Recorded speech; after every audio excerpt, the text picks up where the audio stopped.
Alors Thierry, on l'a appris ce matin, les 2 boîtes noires de l'avion de ligne ont été retrouvées. Quelle est la suite de l'enquête? Alors, la suite de l'enquête, elle va se dérouler sur plusieurs plans. Bien sûr, d'abord, on va examiner dans le détail tous les éléments contenus dans ces boîtes noires qui, comme chacun sait désormais, ne sont pas noires, mais sont plutôt de couleur rouge-orange et qui sont évidemment une mine d'informations pour les enquêteurs, puisqu'il y a à la fois toute la partie sonore, c'est-à-dire les conversations entre les pilotes et les membres d'équipage à la fois de l'avion et de l'hélicoptère, bien sûr. Parmi les éléments sonores, il y a toutes les alarmes sonores qui ont pu intervenir à l'intérieur des cockpits des deux aéronefs, bien sûr. Il y a également tous les paramètres de vol qui permettront de vérifier la trajectoire de l'avion et de l'hélicoptère jusqu'au moment de l'accident.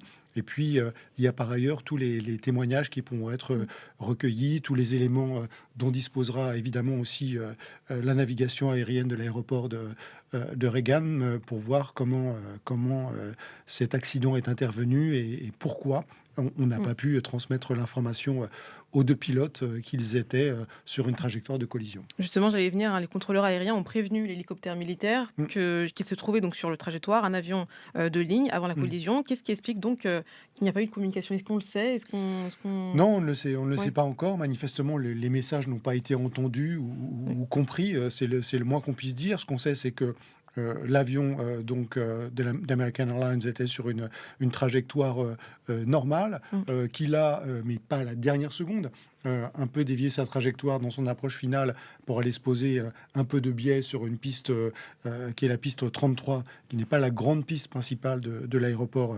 Reagan.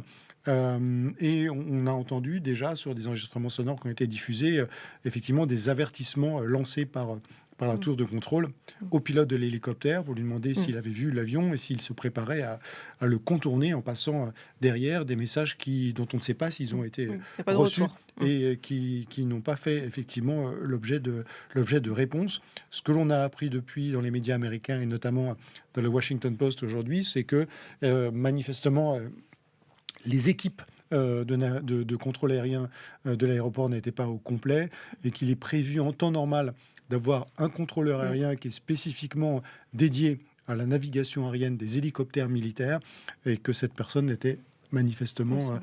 pas présente au Mmh. moment de l'accident. On le sait, le président américain a réagi, Donald Mhm. Trump, mais il a notamment accusé, Biden, l'ancien président et Obama, d'avoir, voilà, provoqué cet accident à cause d'une politique de diversité. Est-ce qu'on peut en parler? Oui, alors il y a deux éléments très importants à retenir de ce point de presse qui a été donné hier par le président américain Donald Trump.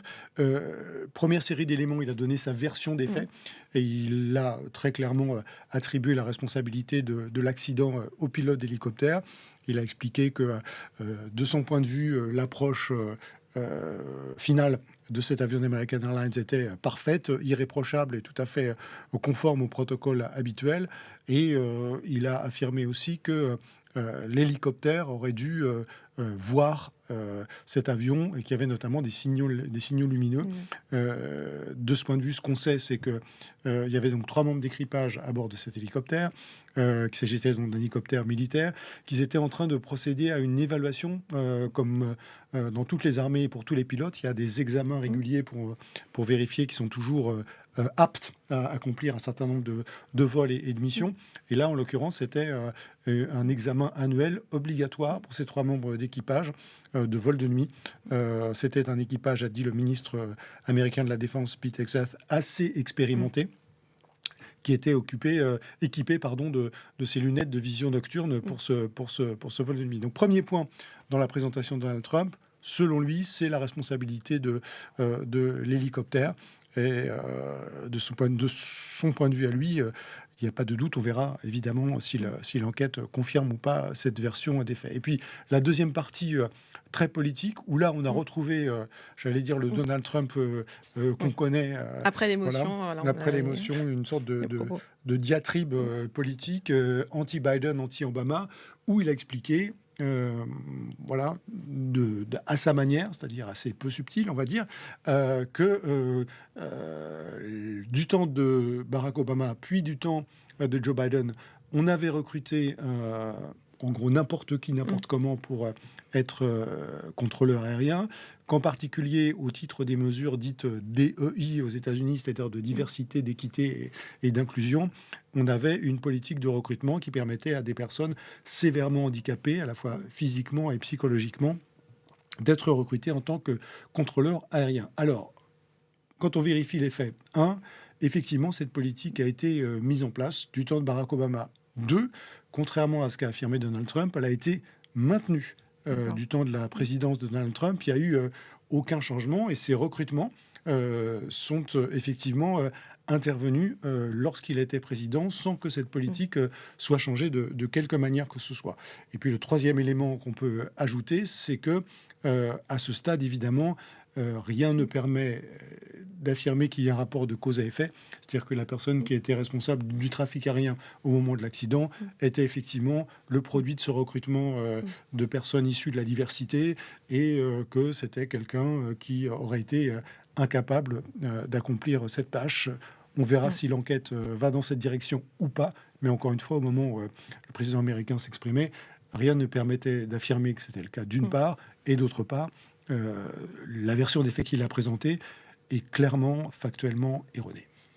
On a ces images en direct où on voit donc des sauveteurs ou des chercheurs. Qu'est-ce qui se passe sur ces images? Vu que les corps ont été repêchés, à quoi on peut s'attendre? Malheureusement, très rapidement, le responsable des pompiers de Washington a annoncé qu'il n'y avait plus d'espoir de retrouver des personnes en vie.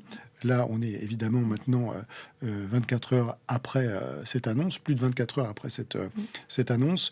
Et il a expliqué qu'on passait d'une mission de sauvetage à une mission de, je ne sais pas quel est le mot approprié, mais de récupération, malheureusement, des corps. Voilà, on passe d'une mission de nature différente, malheureusement. Donc, on sait qu'une quarantaine de corps ont été retrouvés au moment où on se parle sur les 67 victimes, 64 à bord de l'avion, dont 4 membres d'équipage et 3 membres d'équipage à bord de l'hélicoptère. Et évidemment, ce qu'on continue à faire, c'est en priorité de retrouver les corps pour permettre aux familles de les récupérer et de procéder et de vivre leur deuil dans les conditions les moins épouvantables possibles.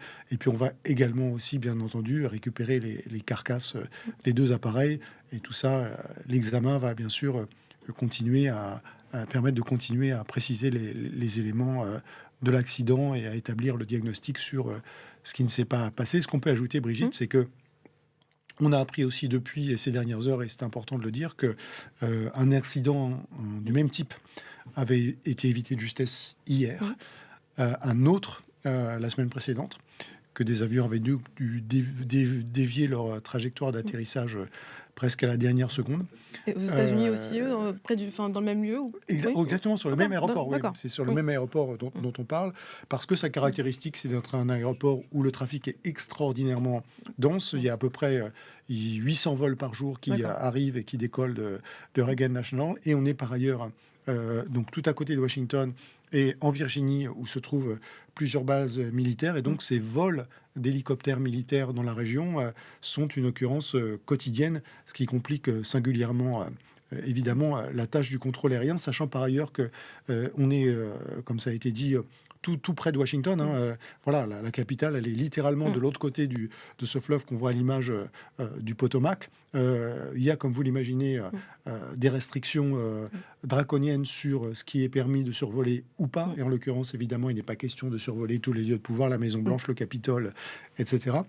Et donc tout ça ajoute à la complexité du trafic aérien, encore une fois très dense. À l'origine, Reagan National Airport était prévu pour gérer 15 millions de passagers par an. Aujourd'hui, on est à 25 millions. C'est-à-dire que voilà, on est vraiment à saturation des capacités, mais c'est un aéroport qui est massivement utilisé pour les vols intérieurs depuis Washington et vers Washington, parce que pour la raison que j'évoquais à l'instant, c'est-à-dire il est extrêmement pratique. On monte dans un taxi et 10 minutes plus tard, on est en centre-ville.